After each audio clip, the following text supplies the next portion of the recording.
So I'm just going to read some more Hobbes' Leviathan. We're talking about the other freedoms.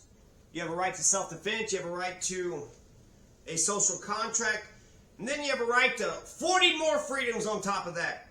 If you don't want jungle law, you want natural law, you want us to use reason, we could come up with what our rights are. My right is your right is my right. And we can figure it out with just pure logic. The names of just and unjust, when they are attributed to men, signify one thing. And when they're attributed to actions, another. When they are attributed to men, they signify conformity or inconformity of manners to reason. But when they are attributed to actions, they signify the conformity or inconformity to reason, not of manners or manner of life, but of particular actions. A just man, therefore, is he that taketh all the care he can, that his actions may be all just. And an unjust man is he that neglecteth it. And such men are more often in our language styled by the names of righteous and unrighteous than just and unjust, though the meaning be the same. Therefore a righteous man does not lose that title by one or a few unjust actions that proceed from sudden passion or mistake of things or persons, nor does an unrighteous man lose his character for such actions as he does or forbears to do, for fear, because his will is not framed by the justice, but by the apparent benefit of what he is to do.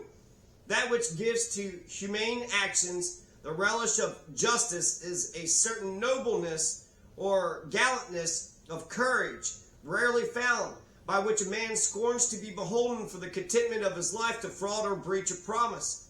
This justice of the manners is that which is meant where justice is called a virtue and injustice a vice. But the justice of actions denominates men, not just, guiltless, and the injustice of the same, which is also called injury, gives them but the name of guilty. Again, the injustice of manners is the disposition or aptitude to do injury, and is injustice before it proceed to act, and without supposing any individual person injured. But the injustice of an action, that is to say injury, supposeth an individual person injured, namely him to whom the covenant was made. And therefore many times the injury is received by one man, when the damage redoundeth to another, as when the master commandeth his servant to give money to a stranger. If it be not done, the injury is done to the master, whom he had before covenanted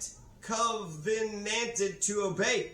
But the damage redoundeth to the stranger, to whom he had no obligation, and therefore could not injure him.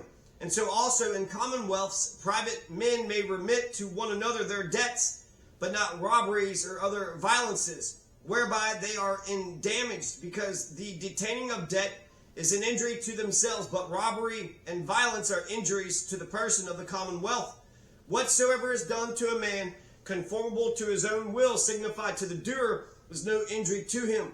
For if he that doeth hath not passed away his original right to do what he pleased by some antecedent covenant, there is no breach of covenant, and therefore no injury done him. And if he have, then his will to have it done being signified is a release of that covenant, and so again there is no injury done him.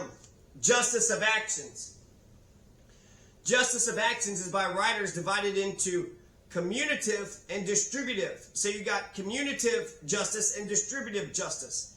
And the former, they say, commutative justice, they say, consisteth in proportion arithmetical, and the latter in proportion geometrical. Commutative,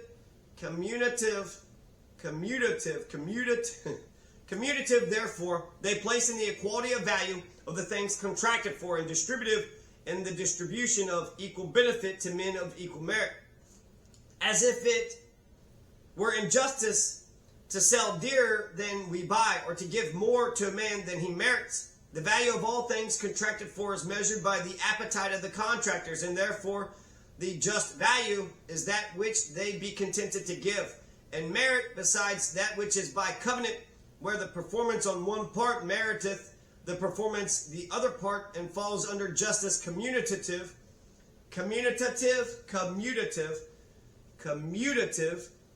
not distributive. That is not due by justice, but is rewarded of grace only. And therefore this distinction, in the sense wherein it useth to be expounded, is not right. To seek properly commutative justice is the justice of a contractor, that is, a performance of covenant in buying and selling, hiring and letting to hire, lending and borrowing, exchanging, bartering, and other acts of contract. So they're saying justice in that sense. There's justice in terms of contracts. You didn't fulfill the contract, so therefore it's injustice. But then there's going to be distributive justice, the justice of an arbitrator. That is to say, the act of defining what is just, wherein being trusted by them that make him arbitrator, if he perform his trust, he is said to distribute to every man his own. And this is indeed just distribution, and may be called, though improperly, distributive justice, but more properly equity, which is also a law of nature, as shall be shown in due place. As justice dependeth on antecedent covenant, so now we got to gratitude and complaisance. Let's take a quick break to see what complaisance is according to Google. Complaisance, they did change the spelling, so he's spelling it wrong.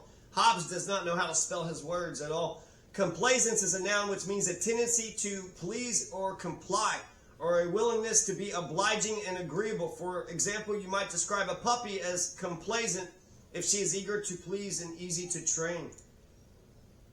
So there you go. That's the fifth law of nature, to be complaisant, to be like a puppy. Let's see here. We were on the 10th law of nature the last time we spoke.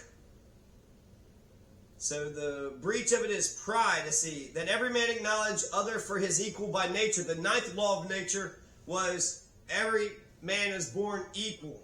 And this is just in terms of political equality and kind of in terms of damage that each could do to each other. Yeah, there are some stronger than others, but in general, every man has the capacity to be pretty shitty. The breach of this precept is pride.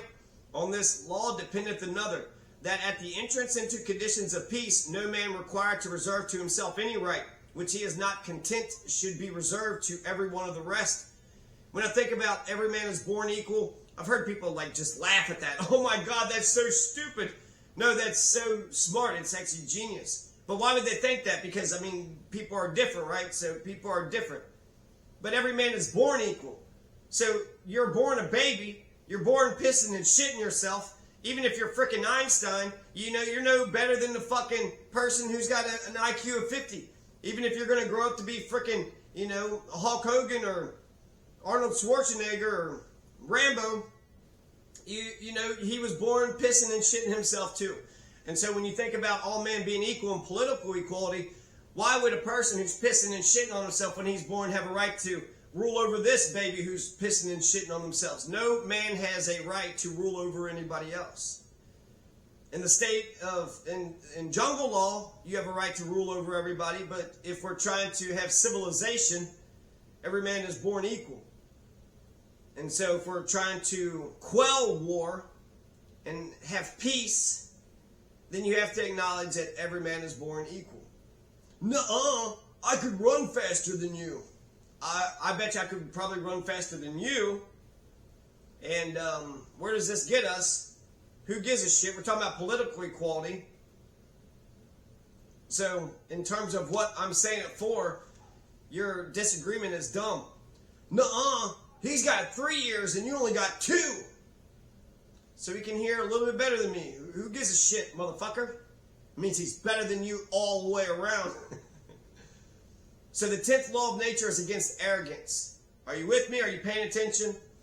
America, humanity. So the 10th law of nature is this. On this law dependeth another. Every man acknowledge that we're all born equal. Then also that at the entrance into good conditions of peace, no man required to reserve to himself any right, which he is not content, should be reserved to every one of the rest. So now we're talking about how we talk. Now we're talking about procedure. Now we're talking about the rules of evidence and the rules of procedure. If we agree to have a conversation, then that means whatever right I give you for that conversation is a right that I have for myself.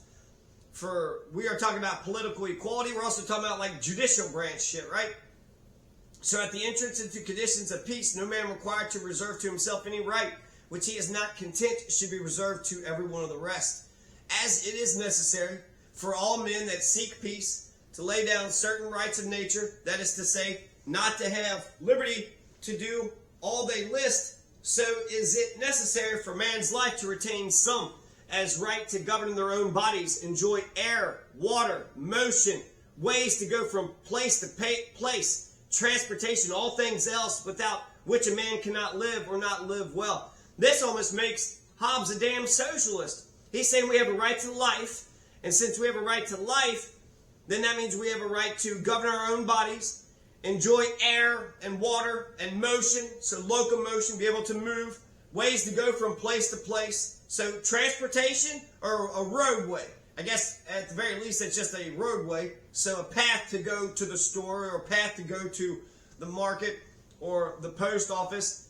But also it sounds like ways to go place to place. A horse, a car, a vehicle, a train, a bus, a trolley. I gotta go take the trolley because I gotta go to Kings Island and all things else without which a man cannot live or not live well. So he isn't just saying our basic necessities, but, good. He says fire, right? Then later on he says fire in other places. So that's warmth. You can't, without warmth, without heat, you're going to die. Without fire, you won't be able to cook your food. And so he's saying not only do you get the basic levels, so he's kind of a socialist. But we'll carry on in terms of a nanny state. He's the thing, I should provide him water. Is that what he said? No, he's saying that he has a right to water or he's going to die. So, however that works out, he has a right to water. If in this case, at the making of peace, men require for themselves that which they would not have to be granted to others, they do contrary to the precedent law, that commandeth the acknowledgement of natural equality, and therefore also against the law of nature. The observers of this law are those we call modest, and the breakers arrogant men. The Greeks call the violation of this law some Greek word that is illegible. I'm illiterate when it comes to that. Looks Greek to me. That is a desire of more than their share. Also, if a man be trusted to judge between man and man, it is a precept of the law of nature that he deal equally between them. The 11th law of nature, equity. And so this is, when you talk about the best thing that you could say about a judge, they are fair and square. They are balanced and even-handed. That's the best thing you could say about a judge. How many times do people insert themselves in a situation and then just blow it all to hell? If there is a disagreement between one person and another person, and we're only concerned about the disagreements between individuals, we're not just making up shit and getting our fucking faces in shit and making it way fucking worse, but we're actually going to try to be a fair arbitrator, a fair mediator. If we're trying to be a fair mediator, then you have to deal equally between the two people who are disputing. So the ideas of the rights of the accused and the right of victims, it's weird that in our modern law in America that we are going to call one person like the perceived victim and the one person the perceived criminal, and the perceived criminal has the rights of the accused, and then the perceived victim is going to have all the rights of the victim. But what if they are equal? There's a principle in Kentucky school actually said something, if there's a fight between two people, the other person was jawing, the other one was talking shit, right? So it's not like both of them are completely innocent. A lot of times, perfect victim, there is no perfect victim. So that principle actually makes more sense. He has to deal with this shit all the time. And so when he sees a conflict, he says, both of them get punished because, in general, both of them were participating in the thing. It does take two to tangle, but it also takes two to tango. Never forget that. How are you going to tango by yourself? But you're also not going to get into a fight if you don't want to. Specifically, you could always just turn the other cheek and you never get into a fight. So you got to deal equally between them. Without that, the controversies of men cannot be determined but by war. He therefore that is partial in judgment doth what in him lies to deter men from the use of judges and arbitrators, and consequently against the fundamental law of nature is the cause of war. I was talking to this one guy and I said, hey, can you judge this thing? And he was like, yeah, you're wrong. Motherfucker, go fuck yourself, you stupid ass pile of shit. How are you fucking being fair? I came to you. And so what I'm saying is you could be a fair judge. you could be an arbitrator, you could be a mediator. And if you're a fair mediator and a fair arbitrator, maybe come up with your own rules of evidence and your own rules of procedure. And if you got strong rules of procedure and strong rules of evidence, then you walk into the thing looking to resolve the dispute. It won't be like, great win and great win, but I think most disputes you could actually have both parties walking away somewhat satisfied. No, I'm going to break your will, and you're going to break my will. I'm going to break your will, you're going to break my will. He therefore that is partial in judgment doth what in him lies, to deter men from the use of judges and arbitrators, and consequently against the fundamental law of nature as the cause of war. No, I don't want to have the same rights that he has. No, I want to take his land, and I want to take his land for no reason what's the observance of this law from the equal distribution to each man. That which in reason belongeth to him is called equity. And as I have said before, distributive justice, the violation, exception of persons. So that's a violation of it, exception of persons. I've never heard of this phrase. It might just be a Hobbes phrase. But he's saying exception of persons is an eternal evil. Acceptance means you acknowledge reality as being true and you don't push to change something. So exception of persons. I think it's just saying you're a person that's got the same rights that I have. No, I get to speak and you don't. No, I get a right to push you around and you don't. No, I get a right to do all the things. I have a right to power over you and you don't have a right to shit. That's exception of persons. And that's always going to be wrong. That will always be wrong. And from this followeth another law, that such things as cannot be divided be enjoyed in common, if it can be, and if the quantity of the thing permit without stint, otherwise proportionably to the number of them that have right, for otherwise the distribution is unequal and contrary to equity. But some things there be that can neither be divided nor enjoyed in common, then the law of nature, which prescribeth equity, requireth that the entire right, or else making the use alternate, the first possession be determined by lot, by drawn straws. For equal distribution is the law of nature, and other means of equal distribution cannot be imagined. Of lots there be two sorts, arbitrary and natural. Arbitrary is that which is agreed upon by the competitors. Natural is either primogenitor, which the Greek calls some Greek name that starts with a K and looks like an A, but not really an A because it doesn't have the, which signifies given by lot or first seizure. So primogenitor, I once heard that primogenitor is the firstborn. The firstborn gets the inheritance. But actually, if you're going to be fair, the law of nature, right? So every person is, then it should be equally. Everybody should be equal, right? When it comes to the kids and the inheritance. For equal distribution is the law of nature. But he's also saying given by lot. So if it's not an inheritance thing, there's no children, then let's say you got a commons and there's a community. Well, who gets the commons? Well, can we all use it? No, we all can't use it. Well, we got divided up. Well, then we're going to have to do it by lot. We're going to have to draw straws. And we're going to have equal distribution. And other means of equal distribution cannot be imagined. First seizure. Okay, so the other way, you got primogenitor. So you have, the firstborn or the lastborn. I've heard that too. Or just equality amongst the children, but nobody else inherits it, just the children inherit it.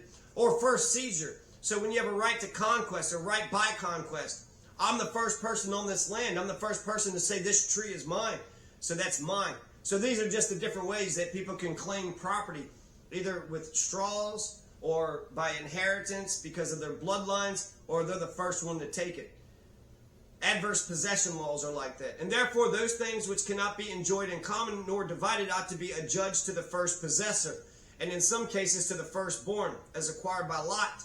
It is also a law of nature that all men that mediate peace be allowed safe conduct. For the law that commandeth peace as the end commandeth intercession as the means.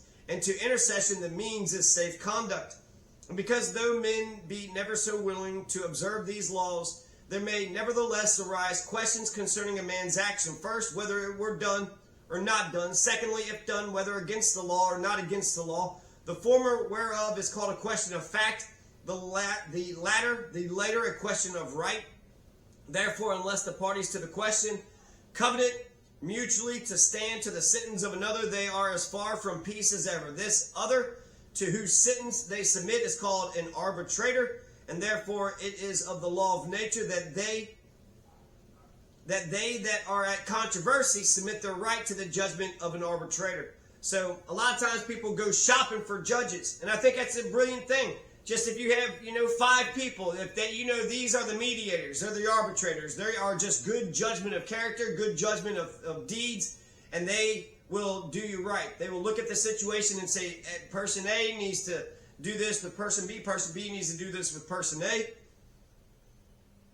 And seeing every man is presumed to do all things in order to his own benefit, no man is a fit arbitrator in his own cause, and if he were never so fit, yet equity allowing to each party equal benefit. If one be admitted to be judged, the other is to be admitted also. And so the controversy, that is the cause of war, remains against the law of nature. So go back to the conflict. You got 2 assholes, person A and person B, who's just fighting against one another. The only way that you can have a fair judge is if you have a fair judge that both of them agree to. Both of them believe that they are good mediators. Both of them believe that they're good arbitrators. Both of them believe, not so much that they're friends with them and they will take their side because they're friends with them, but they will take the side of right, and they'll take the side of good, and they will take the side of what will make sure our future interactions and relationships are harmonious. That's a good judge. That's a good arbitrator. That's a good mediator. And you can be a good mediator or arbitrator or judge without actually being the judge, without actually having the state authority. And I think if you could be a judge without having the state authority of a judge, well, fucking shit, you're actually way better than most judges out here. And seeing every man, because I'm the judge because I got to be here because I knew the governor and the governor picked me. And I was really good at politics. And the governor just picked from a list of who fucking graduated from law school. Well, I was able to afford the money and the thing. And seeing every man is presumed to do all things in order to his own benefit, no man is a fit arbitrator in his own cause. And if he were never so fit, yet equity allowing to each party equal benefit. I've already said this, but this is the 17th law of nature. No man is his own judge. So once the 2 conflicting parties picks the arbitrator and they say, all right, we're bound by whatever this arbitrator says. The arbitrator's got the total power, but because you're a good arbitrator and your reputation precedes, there's somebody, I want to say in the Bible or a historical figure, he was known as the judge. He was just known as a person that would mediate between disputes, and then, he would mediate, and then people started complaining about his ways, and so he left, and then they were just back at war again, so they're like, well, shit, at least we had a good, arbitrator, a good mediator. Come back. And I don't know if it was a biblical guy or Isaiah, Elijah. I'm not for sure exactly where I read that from, but that person is the best goddamn judge out here. The 18th law of nature, no man to be judged that has in him a natural cause of partiality. You like one and you hate the other, you're not an arbitrator. Do not be an arbitrator. If you're picking for judges, don't pick the guy that hates you. Don't pick the guy that hates you or has contempt for you. And if you're shopping for judges, you'd want them you would think they think of you positively or in a good light. For the same reason, no man in any cause ought to be received for arbitrator, to whom greater profit or honor or pleasure apparently ariseth out of the victory of one party than of the other. For he hath taken, though an unavoidable bribe, yet a bribe, and no man can be obliged to trust him. And thus also the controversy and the condition of war remaineth contrary to the law of nature. And in a controversy of fact, the judge being to give no more credit to one than to the other, if there be no other arguments, must give credit to a third, or to a third and fourth, or more. For else the question is undecided and left of force contrary to the law of nature. So this is the 19th law of nature, of witnesses. And that's so fucking important. One person will say their side, the other person will say their side, and maybe you could figure out, who you think is right or wrong or what the truth actually is, because people can lie. But by having a witness, and not just a witness, but an unbiased witness, just a unbiased passerby, not the friends of this person, not the friends of that person, but just somebody who is just doing their own thing and that happened to come across the situation. That's a perfect witness. So he's saying we need to find the truth in order to get justice, and without a foundation of truth, we can't have a foundation of justice. So you got to figure out the truth first, and witnesses help you to undiscover the truth. And not just one witness, 2 witnesses. If there's 3 or 4 witnesses, get all the witnesses that you can. If it was videotaped, well, hell, that's the best kind of witness that you got. Well, I videotaped the thing, so my witness, it's not just their word versus mine, or person A's word versus, person B's, but this is from that vantage point. I guess you can't see behind the thing or whatever, but videotape is the word of God, is it not? There's deep fakes right now. I don't know how to do a deep fake, and you should be able to see it because there's a little bit of error, but not always. There's some like really impressive deep fakes out there. But even Forrest Gump, you could kind of tell that it wasn't really JFK. It was just a little off. And so generally, a regular video camera from a regular person, a regular dash cam or a lapel camera, that tells you the truth. And that tells you the whole truth and nothing but the truth. You cannot disagree with the videotape. JFK's head goes back into the left. That is objectively true. The objective truth. Once you find out the objective truth, then you can figure out what justice is. Somebody says, he spit on me and then he was shooting at me. And then he called me stupid. Okay, so are you just lying, you motherfucker? And then the other person is like, well, this happened, very precise, detailed, documented the thing, took notes, took pictures. I would trust the second guy, not the first guy. I would trust the truth teller, not the liar. So the 19th law of nature is to trust witnesses. If there's a problem between A and B and there's a C, then you got to give credit to the third or the fourth or the fifth or the sixth. You got to give some credit to that person. For else the question is undecided and left to force, which is contrary to the law of nature. You got to figure out the damn truth. And if you want to say that the person who attacked the other person is the one that's in the right, well, you fucked up. And then your judgment is going to be so fucking far off, it's not even funny. And then if your judgment is far off, oh, she hit you? Well, then you need to apologize to her. She's the one that hit me. What are you talking about? So if the person A attacks person B, they're the ones in the wrong. You want to try to say that it's something else? Well, I'll just keep being shitty until you say, fuck you, bitch. And it's like, see? He said, fuck you, bitch, to me. So therefore, it's okay that I attacked him. No, it's not fucking okay. I'm kind of, with Kamala Harris about to become president, I'm kind of tired of judging women with a curve. It's like you're always a little girl because you talk with a baby and you could do no wrong. My experience has said the exact opposite. You grow up thinking that nobody is allowed to do anything, then that means they can be as shitty to men as they fucking possibly can, and man just has to take all their bullshit. They don't have to take all their bullshit. If there's fighting words, if there's contumely, hatred, contempt, and then even worse, if there's crime, they injured me, they attacked me, they stole my fucking thing, I have to just take it because, well, she's got a vagina and I got a penis, and so therefore I just have to fucking always bow down to, this criminal, terrorist, oppressor piece of shit. I do not have to bow down to a criminal motherfucker. But then some people are they're so frightened because it's like, wait a second, I thought as a female I could be as mean as I want. And if you ain't gonna let me be mean as I want, then I don't even want to know you. There's people out there that's like that. They want to oppress you, and if they can't get away with oppressing you, then they'll say that your life doesn't fucking matter. Well, that's stupid and that's bullshit, because I'm a slave to no person, no man, no woman. I'm a slave to nobody. And then because we have rights and natural law, that means you're not a slave to anybody either. So I'm supposed to what? Be upset if somebody tries to oppress you when you've been oppressing others? That's the 19th law. Do we have any more? Let's just read as far as I can before the camera gives out.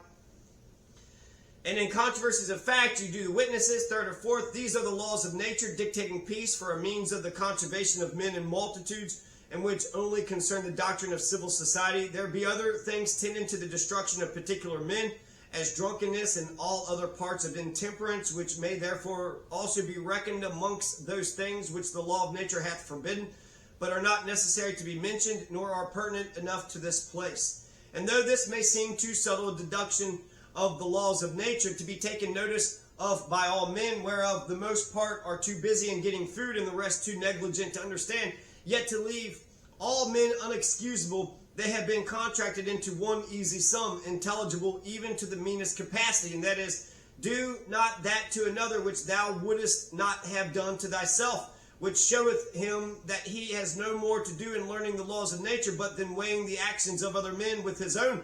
they seem too heavy, to put them into the other part of the balance and his own into their place, that his own passions and self-love may add nothing to the weight, and then there is none of these laws of nature that will not appear unto him very reasonable. The laws of nature oblige in foro interno, that is to say, they bind to a desire they should take place. In foro externo, that is to the putting them in act, not always. For he that should be modest and tractable and perform all he promises in such time and place, where no man else should do so, should but make himself a prey to others, and procure his own certain ruin, contrary to the ground of all laws of nature, which tend to nature's preservation. And again, he that having sufficient security that others shall observe the same laws towards him, observes them not himself, seeketh not peace, but war, and consequently the destruction of his nature by violence. And whatsoever laws bind in foro interno may be broken, not only by a fact contrary to the law, but also by a fact according to it, in case a man think it contrary. For though his action in this case be according to the law, yet his purpose was against the law, which where the obligation is in foro interno is a breach. The laws of nature are immutable and eternal, for injustice